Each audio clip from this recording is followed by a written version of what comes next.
ഏവർക്കും സ്വാഗതം. Higher secondary വിഭാഗം മലയാളം പരീക്ഷ അടുത്ത ഈ സമയത്ത് നിങ്ങളുടെ ഒരു പാഠഭാഗത്തെ വളരെ സംഗ്രഹിച്ച് ചുരുക്കി ഒന്ന് അവതരിപ്പിക്കാൻ ഉള്ള ഒരു എളിയ ശ്രമമാണ്. ധാരാളം വിഷയങ്ങൾ പഠിക്കാനുള്ള നിങ്ങൾക്ക് മാതൃഭാഷ വളരെ എളുപ്പമാക്കാനുള്ള ഒരു ശ്രമം എന്ന് മാത്രം. നമ്മുടെ രണ്ടാം യൂണിറ്റിലേക്ക് കടക്കുമ്പോൾ കേശിനി മൊഴി എന്ന പാഠഭാഗവും കവിതാഭാഗവും ഒപ്പം അഗ്നിവർണ്ണന്റെ കാലുകൾ എന്ന നാടകവും നിങ്ങൾക്ക് പഠിക്കാൻ ആസ്വദിക്കാനുണ്ട്. ഇന്ന് ഈ വീഡിയോയിൽ നമ്മൾ പങ്കുവയ്ക്കുന്നത് കാവാലം നാരായണ പണിക്കരുടെ അഗ്നിവർണ്ണന്റെ കാലുകൾ എന്ന നാടകം. ആ നാടകത്തെ ഒന്ന് പരിചയപ്പെടുത്താനുള്ള ഒരു എളിയ സംരംഭമാണ് ഇവിടെ ഞാൻ ചെയ്യുന്നത്. ആദ്യം തന്നെ എവർക്കും ഒരു നല്ല ദിവസം ആശംസിക്കുന്നു. നാടകം എപ്പോഴെങ്കിലും ഉത്സവ പറമ്പുകളിലെങ്കിലും തിയേറ്ററുകളിലോ ഉത്സവ പറമ്പുകളിലോ ഒക്കെ കണ്ടിട്ടുള്ള കുട്ടികൾക്കറിയാം, വളരെ ശ്രമകരമായ ഒരു കലയാണിത്. വേദിക്ക് മുന്നിൽ വന്ന് കൃത്യസമയത്ത് സംഭാഷണങ്ങൾ പറയുക. നാടകത്തിൻ്റെ കുറേ ലക്ഷണങ്ങൾ തന്നെ നമ്മൾ കാണുന്നുണ്ട്. കഥാപാത്രങ്ങൾ വേണം, പശ്ചാത്തല സംഗീതം വേണം, നടീനടന്മാർ അഥവാ കഥാപാത്രങ്ങൾ, വേദി വേണം, ശബ്ദ നിയന്ത്രണം, അനവധി പ്രക്രിയ ആവശ്യമുള്ള ഒരു കലാവിനോദമാണിത്. ഒരു വിഭാഗം മനുഷ്യരുടെ കൂട്ടായ പ്രയത്നം.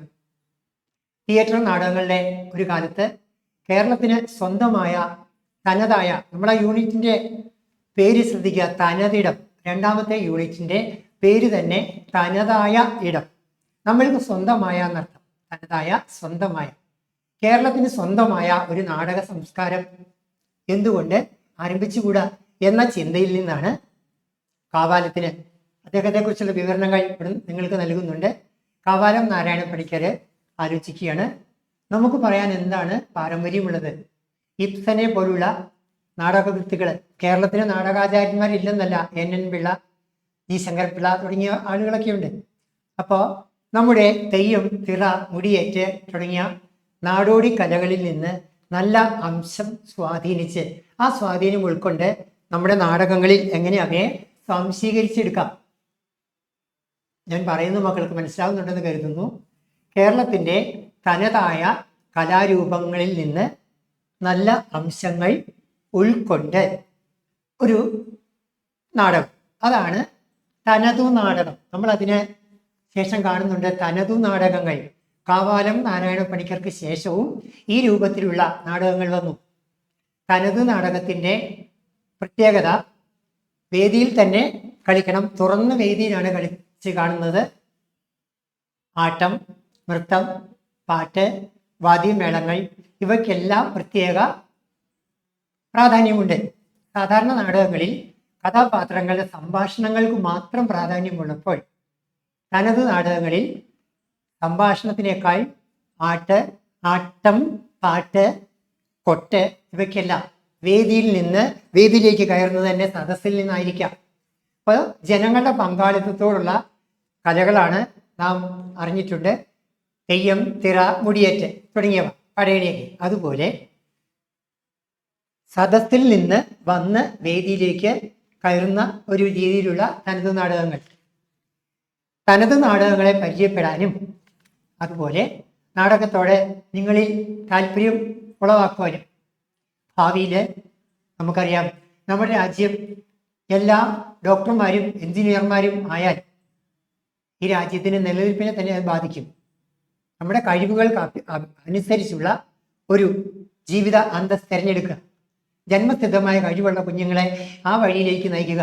നാടകത്തോട്, പാട്ടിനോട്, കഥയോട്, നൃത്തത്തോട്, സംഗീതത്തോട് ഏതിനോടാണ് താല്പര്യം? ഇനി എഞ്ചിനീയർ ആവണം, നമുക്ക് വിദഗ്ധ ശില്പികളെ ആവശ്യമുണ്ട്, ഭിഷഗ്വരന്മാർ, വൈദ്യന്മാരെ ആവശ്യമുണ്ട്. ഏതു മേഖലയിലാണോ തൻ്റെ കുഞ്ഞുങ്ങൾ ശോഭിക്കുന്നതെന്ന് മാതാപിതാക്കന്മാർ തിരിച്ചറിയണം. ആ രീതിയിൽ വളരാം.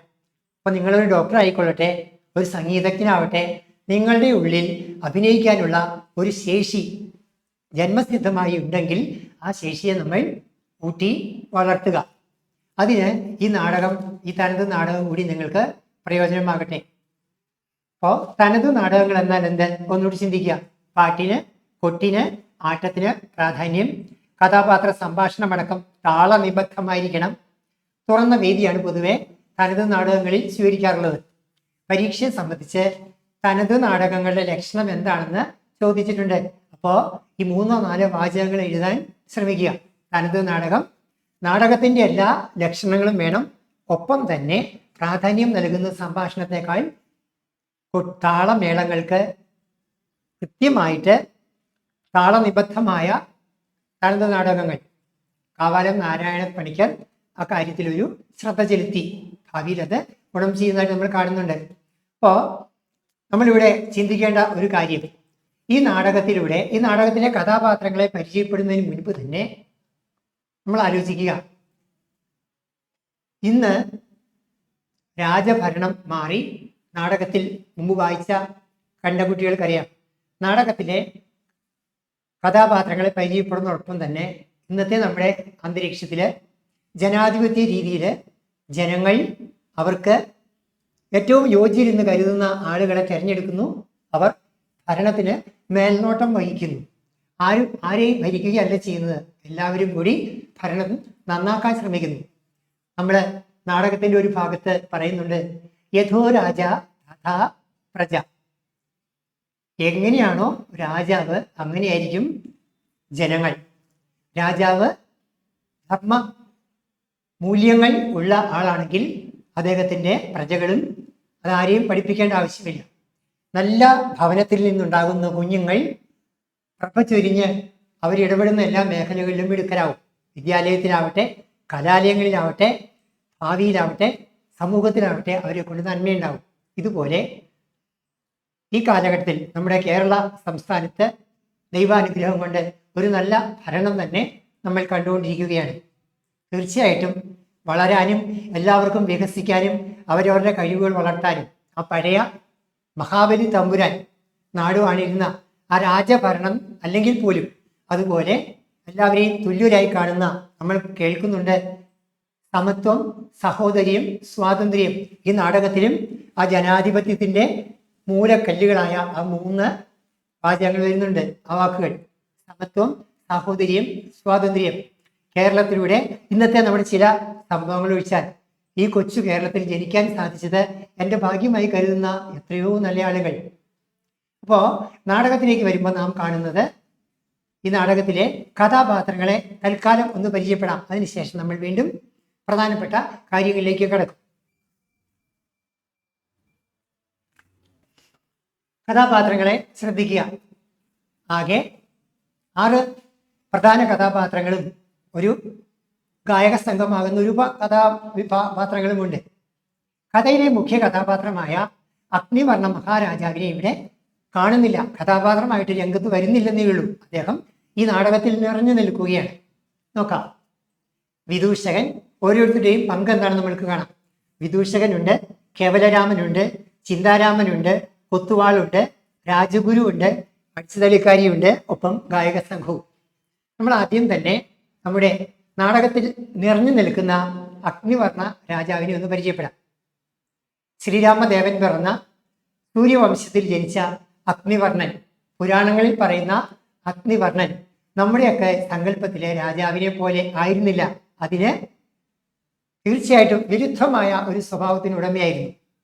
രാജാവ് എന്ന വാക്കിന് നമുക്കറിയാം, രാജാവ് ക്ഷത്രിയനാണ്. ക്ഷത്രിയൻ എന്നാൽ ക്ഷതത്തെ പ്രാണനം ചെയ്യുന്നവൻ, മുറിവുകളെ ഇല്ലാതാക്കുന്നവൻ, മുറിവിൽ നിന്ന് രക്ഷപ്പെടുത്തുന്നവൻ, പ്രജകളെ സംരക്ഷിക്കുന്നവൻ. അതിനുവേണ്ടി സ്വന്തം സുഖങ്ങൾ ത്യജിച്ച് ഈ രാജ്യത്തിന് വേണ്ടി, സ്വന്തം രാജ്യത്തിന് വേണ്ടി പോരാടിയ എത്രയോ രാജാക്കന്മാരെ നമ്മുടെ ഈ കൊച്ചു നാടിന് അവകാശപ്പെടാം. മുൻപ് രാജഭരണം നിലനിന്നിരുന്ന കാലത്ത് എത്രയോ നല്ല രാജാക്കന്മാർ. വേണ്ട, മഹാബലി തമ്പുരാന്റെ മക്കളാണ് നമ്മൾ. ഇതിലും പ്രജാക്ഷേമ തൽപരനായ ഒരു രാജാവിനെ നാം എവിടെയാണ് പരിചയപ്പെടുക? ഇവിടെ അഗ്നിവർണ്ണ മഹാരാജാവ് സുഖലോലുപനായിരുന്നു. മാത്രമല്ല സുഖ ആസക്തനായിരുന്നു. രാജ്യഭരണം ആണ് രാജാവിൻ്റെ കടമ എന്ന് മറന്ന് സുഖങ്ങളിൽ മുഴുകിയ രാജാവിനെ മന്ത്രിമാരും അനുയായികളും പടയാളികളൊക്കെ കൂടി തീയിലിട്ടു എരിച്ചു എന്നാണ് കഥ. ജീവിതത്തിൽ ചെയ്യാൻ പാടില്ലാത്ത തെറ്റുകളിലേക്ക് പോയി ക്ഷയരോഗബാധിതനായ അദ്ദേഹത്തെ കൂടെയുള്ളവർ മന്ത്രി ശ്രേഷ്ഠന്മാരും പടയാളികളും ഒക്കെ കൂടി തീയിൽ ചുട്ടരിച്ചു കൊന്നു എന്നാണ് കഥ പറയുന്നത്. അതെന്തും ആയിക്കൊള്ളട്ടെ, നാം ചിന്തിക്കുക, നമുക്ക് ഓരോരുത്തർക്കും ചെയ്യേണ്ടതായ ചില കടമകൾ. കുട്ടികളായി നിങ്ങൾ പഠിക്കുക. പരീക്ഷ അടുക്കുമ്പോൾ മാത്രം പോരാ, മറിച്ച് പഠനം അനുസ്യൂതമായിട്ട് കൊണ്ടുവരണം. തുടർച്ചയായിട്ട് ജീവിത അവസാനം വരെ നമ്മൾക്ക് വായിക്കാം, പഠിക്കാം, വളരാം. അറിവ് പൂർണ്ണത എന്ന് നേടണമെങ്കിൽ നമുക്കറിയാം ജീവിത അവസാനം വരെ നമ്മൾ പ്രവർത്തിക്കണം. രാജാവ് ചെയ്യേണ്ട കടമകൾ ചെയ്യണം. മന്ത്രിമാർക്കുള്ളത് ഓരോരുത്തർക്കും ചെയ്യേണ്ട കടമകൾ കൃത്യമായിട്ട് ചെയ്താൽ, ഈ നാടകത്തിൽ നമ്മൾ ഒരേ കഥാപാത്രങ്ങളെ പരിചയപ്പെടുമ്പോൾ നമുക്കറിയാം ഒക്കെ അധികാരത്തിൻ്റെ അപ്പകഷ്ണങ്ങൾ കിട്ടാൻ വേണ്ടി രാജാവിൻ്റെ പ്രീതി ചെയ്യുന്ന സേവകനാണ്. ഉപജാപക വൃന്ദം എന്നാണ് നമ്മൾ ആ വാക്ക് മനസ്സിൽ ഉറപ്പിക്കണേ. ഉപജാപക വൃന്ദങ്ങൾ അധികാരികളിൽ നിന്ന് അധികാരം ലഭിക്കാൻ വേണ്ടി അവരെ പ്രീതിപ്പെടുത്തുന്ന പ്രവർത്തനങ്ങളിൽ മുഴുകുന്നവർ. അന്നത്തെ രാജഭരണ കാലഘട്ടത്തിലല്ല, ഇന്ന് നമ്മുടെ ഏത് മേഖലയിൽ നോക്കുക, പ്രത്യേകിച്ച് രാഷ്ട്രീയ രംഗത്തേക്ക് നോക്കുക, ഭരിക്കുന്ന വ്യക്തികളെ പ്രീണിപ്പിക്കാൻ വേണ്ടി ഏത് കുൽസിത മാർഗങ്ങളിലും മുഴുകുന്ന ചില വ്യക്തികളെ നമ്മൾ കാണുന്നുണ്ട്. സമൂഹം അവരെ ഒറ്റപ്പെടുത്താൻ ശ്രമിക്കും. താൽക്കാലിക നേട്ടങ്ങൾ നമുക്കറിയാം, അത് എന്നെന്നും നിലനിൽക്കുന്നവയല്ല. അത്തരക്കാർക്കുള്ള ഒരു മുൻ അറിവായിട്ടാണ് ഈ നാടകത്തിൽ സൂചന നൽകുന്നത്. അപ്പൊ ശ്രദ്ധിക്കാം, ഇവിടെ അഗ്നിവർണ്ണ രാജാവിനെ പരിചയപ്പെടുമ്പോൾ നാടകത്തിൽ നേരിട്ട് കഥാപാത്രമായി വരുന്നില്ലെന്നേ ഉള്ളൂ. നാടകത്തിൽ ആദ്യം മുതൽ അവസാനം വരെ നിറഞ്ഞു നിൽക്കുന്ന വ്യക്തി. രാജാവ് പ്രജാക്ഷേമ തൽപരനായിരിക്കണം. സ്വന്തം സുഖങ്ങളെക്കാൾ രാജ്യത്തിന്റെ സുഖത്തിന് അദ്ദേഹം പ്രാധാന്യം കൊടുക്കണം. ഇല്ലെങ്കിലോ രാജ്യത്ത് അരാജകത്വം നിലനിൽക്കും, നാഥനില്ലാത്തൊരവസ്ഥ. അത് ഏത് നാടിൻ്റെയും അവസ്ഥ. അങ്ങനെ പോകാതിരിക്കണമെങ്കിൽ ഭരണാധികാരികൾ അവരുടെ ഉത്തരവാദിത്വം കൃത്യമായി ചെയ്യണം. ഭരണാധികാരികളെ മാത്രം നാം കുറ്റം പറഞ്ഞാൽ പോരാ. മനുഷ്യർക്ക് അവനവൻ്റെ കടമകൾ വീട്ടില്, സമൂഹത്തില്, വിദ്യാലയത്തില്, ആശുപത്രിയിൽ എവിടെയായിക്കോട്ടെ നാം ആയിരിക്കുന്ന അവസ്ഥകളിൽ നമ്മളുടെ കടമകൾ സത്യസന്ധമായി കൃത്യമായി ഉത്തരവാദിത്വപൂർവ്വം ചെയ്താൽ നാം നന്നാവും, നമ്മുടെ നാട് നന്നാവും, ഈ ഭൂമി മുഴുവൻ നന്നാവും. ഈ ഒരു പ്രചോദനം ഉണ്ടാവട്ടെ. നമ്മൾ കാണുന്നുണ്ട്, അഗ്നിവർണ്ണ മഹാരാജാവ് സുഖലോലുപനായിരുന്നു. സൂര്യ വംശത്തിൽ പിറന്ന അദ്ദേഹം നാടകത്തിൽ നേരിട്ട് വരുന്നില്ല. പക്ഷേ അദ്ദേഹത്തിൻ്റെ കാലുകളുടെ സൂചന നമുക്കറിയാം. മാതാപിതാക്കളെ വണങ്ങുന്നതിന് സൂചനയായിട്ട്, മാതാപിതാക്കൾ ഇല്ലെങ്കിൽ നമ്മൾ അവരുടെ ചിത്രത്തെ മനസ്സിൽ ഓർക്കുന്നു, വണങ്ങുന്നു. വേണ്ട, ഒരു വേദിയിൽ കയറുമ്പോൾ വിശിഷ്ടരായ വ്യക്തികളുണ്ടെങ്കിൽ അവരുടെ പാദങ്ങളെ നമസ്കരിക്കുന്നു. അരങ്ങില് നൃത്തം ചെയ്യാൻ വേണ്ടി ആദ്യമായി കയറുന്ന ഒരു കുട്ടി തൻ്റെ ഗുരുവിൻ്റെ പാദത്തിൽ നമിച്ചാണ് ആ പ്രകടനം നടത്തുന്നത്. പാദങ്ങൾ എന്ന് പറയുന്നത് പൂജിക്കാനും കൊള്ളാം. അതേ പാദങ്ങൾ കൊണ്ട് തന്നെ നമുക്ക് ഒരാളെ ചവിട്ടാനും സാധിക്കും, ചവിട്ടി തള്ളി മാറ്റാൻ ഇല്ലേ. അപ്പൊ നമുക്ക് അവഗണിക്കാന്, ചവിട്ടി താഴ്ത്താന്, ഉപദ്രവിക്കാൻ ഉള്ള ആ പാദങ്ങൾ, അതേ പാദങ്ങൾ തന്നെയാണ് ബഹുമാനിക്കാനും ഉപയോഗിക്കുന്നത്. അപ്പൊ ചിന്തിക്കാം, അഗ്നിവർണ്ണ മഹാരാജാവ് അല്പം ഒന്ന് ഭരണത്തിൽ നിന്ന് വിമുഖത കാട്ടുന്ന സമയത്ത് ധാരാളം പേർ എല്ലാവരും തന്നെ അധികാരം പിടിച്ചു പറ്റാൻ ശ്രമിക്കുന്നു. വളരെ തന്ത്രപൂർവം അധികാരം നേടാനും എല്ലാവരെയും മിടുക്കനാണ് തെളിയിക്കാൻ ശ്രമിക്കുന്നു. നമ്മൾ നാടകത്തിലേക്ക് വരുമ്പോൾ കഥാപാത്രങ്ങളിൽ നിന്ന് കാണാം. വിദൂഷകന്റെ പങ്ക് കാഴ്ചക്കാരെ തമാശ പറഞ്ഞ് ചിരിപ്പിക്കുക. ഫലിതപ്രിയനാണ്. അത് മാത്രമാണ് അദ്ദേഹത്തിൻ്റെ പങ്ക്. സംസ്കൃത നാടകങ്ങളിൽ വിദൂഷകന് നടക്കാൻ പോകുന്ന കാര്യങ്ങൾ പറയുന്ന ഒരു കടമ കൂടി ഉണ്ടായിരുന്നു. ഇവിടെ വിദൂഷകൻ എല്ലാവർക്കും ചിരിക്കാനുള്ള ഒരു വ്യക്തിയാണ്, ചിരിപ്പിക്കാനുള്ള. നമ്മുടെ നാടകത്തിൽ വിദൂഷകൻ ആദ്യമായിട്ട് കടന്നു വരുന്നത് അഗ്നിവർണ്ണ രാജാവിൻ്റെ പൊയ്ക്കാലുകൾ, അതാ മരക്കാലുകൾ കൊണ്ടാണ്. അത് വന്ന് സിംഹാസനത്തിൽ മരക്കാലുകളെ പ്രതിഷ്ഠിക്കുക എന്ന കടമയാണ് വിദൂഷകനുള്ളത്. പിന്നെ നാം കാണുന്നുണ്ട് കേവലരാമൻ, ചിന്താരാമൻ. ഇവർ രണ്ട് വ്യക്തികളാണ്, രണ്ട് സംസ്കാരത്തെ പ്രതിനിധീകരിക്കുന്നു. കേവലരാമൻ വലിയ വിദ്യാസമ്പന്നനല്ല, സാധാരണക്കാരൻ. ചിന്താരാമൻ പേര് സൂചിപ്പിക്കുന്നത് പോലെ തന്നെ വലിയ ബുദ്ധിമാനാണ്. നമ്മുടെ സമൂഹത്തിലും അങ്ങനെ ചില ആളുകളുണ്ട്. അറിവിൻ്റെ കാര്യത്തിൽ മികച്ചവരാണ്, പണ്ഡിതരെന്ന് സ്വയം അഭിമാനിക്കുന്നവർ. അവർക്ക് സാധാരണക്കാർ ചെയ്യുന്ന ജോലി ചെയ്യാൻ മടിയാണ്. ഇവിടെ നാം ചിന്തിക്കുക, തൊഴിലിൻ്റെ മഹത്വം. ഏത് ജോലിക്കും അതിൻ്റെതായ ഒരു അന്തസ്സുണ്ടെന്ന് കുട്ടികളെ നമ്മൾ തിരിച്ചറിയണം. ചെയ്യുന്നത് ഏത് ജോലിയുമായിക്കൊള്ളട്ടെ, അതിനോട് 100% ആത്മാർത്ഥത കാണിക്കുക.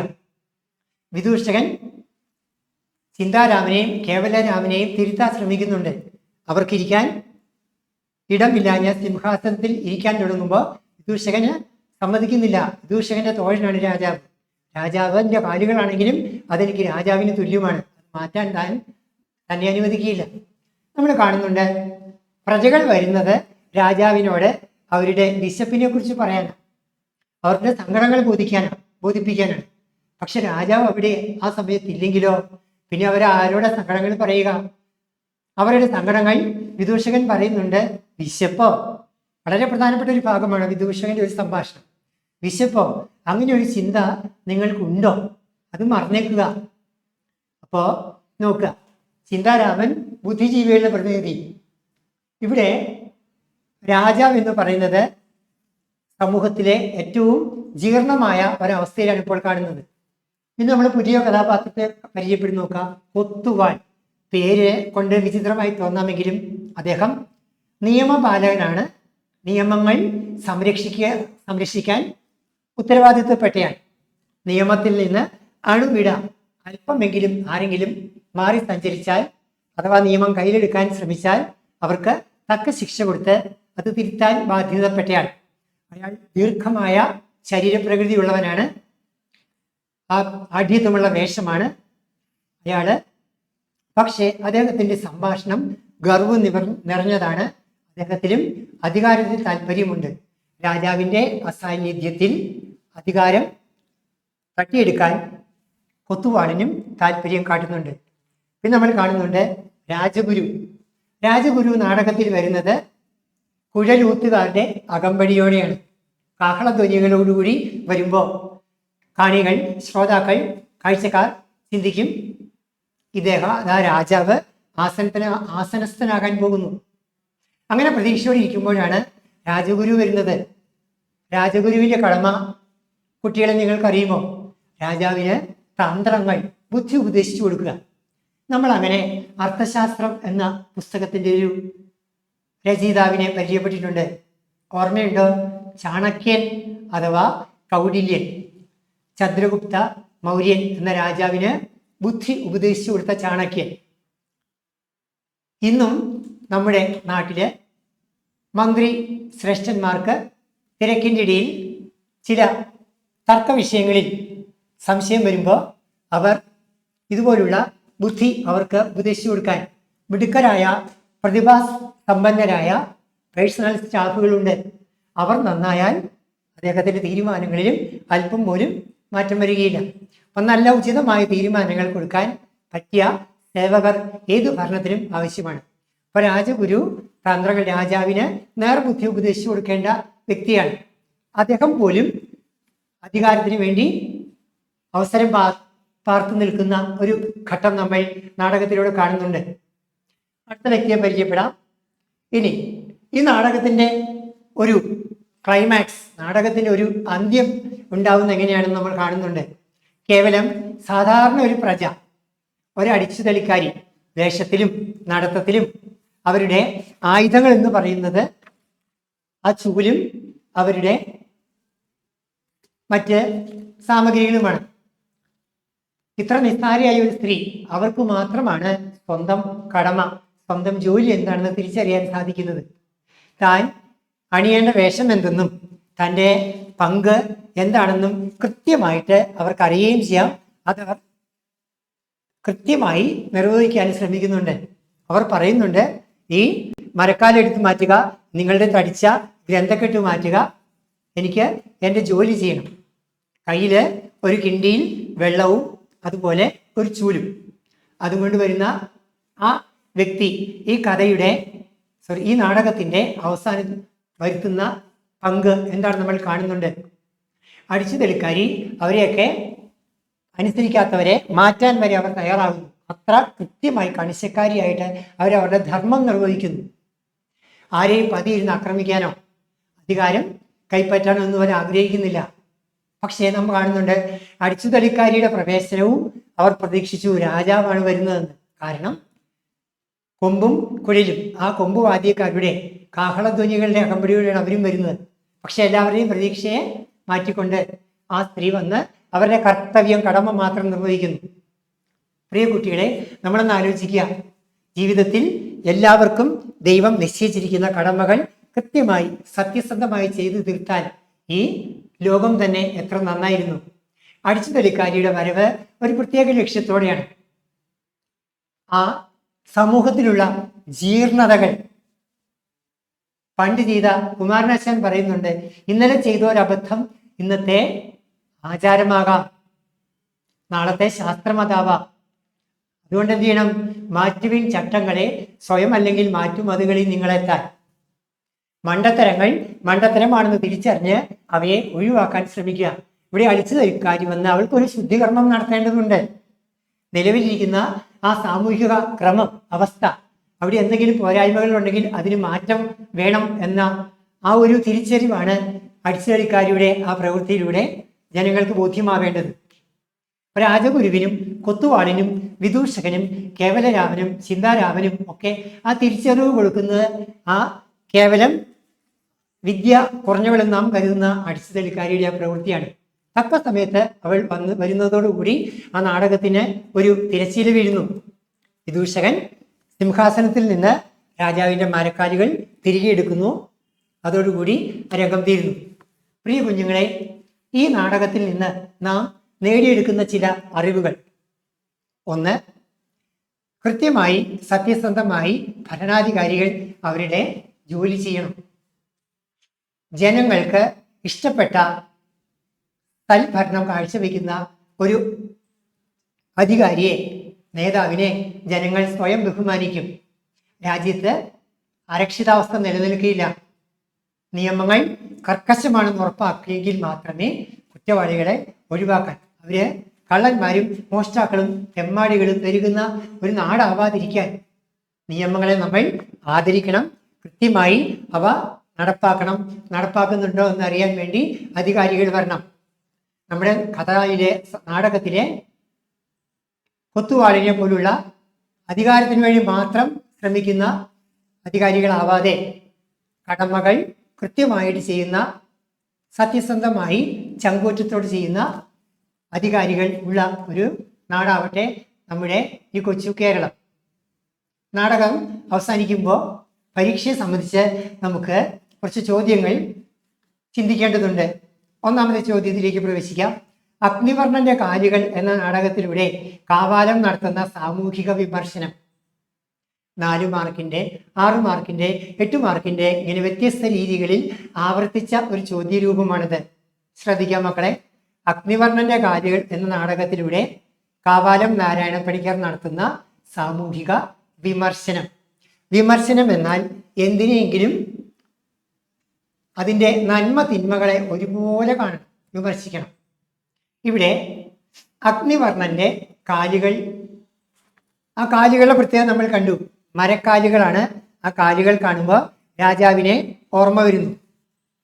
അഗ്നിവർണ്ണ രാജാവ് തന്നെ നാം കണ്ടു ജനങ്ങളുടെ ക്ഷേമം ശ്രദ്ധിച്ചില്ല. സ്വന്തം സുഖത്തിൽ മാത്രം മുഴുകിയ അയാള് തിരക്കിലാണെന്ന് തമാശയ്ക്കോ കഥാപാത്രങ്ങൾ പറയുന്നുണ്ടെങ്കിലും രാജാവ് മറ്റ് കാര്യങ്ങളിൽ, വിനോദങ്ങളിൽ മുഴുകി സമയം കളയുകയായിരുന്നു. പ്രജകളുടെ സങ്കടങ്ങൾ കേൾക്കാനോ കാണാനോ അതിന് പരിഹാരം ഉണ്ടാക്കാനോ അദ്ദേഹത്തിന് കഴിഞ്ഞില്ല.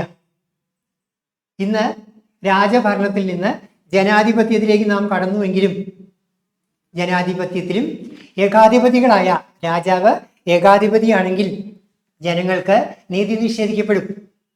അലസനായാൽ രാജ്യം ഭിന്ന ഭിന്നമാകാൻ സാധ്യതയുണ്ട്. നമ്മുടെ ജനാധിപത്യ വ്യവസ്ഥിതിയിലും ചില ഭരണാധികാരികളെങ്കിലും ഏകാധിപതികളായി മാറാൻ ശ്രമിക്കുമ്പോൾ ജനങ്ങൾ അത് ക്ഷമിക്കുകയില്ല. ആ ഒരു ചിന്ത കുട്ടികളായി നിങ്ങളുടെ മനസ്സിലുണ്ടാവണം.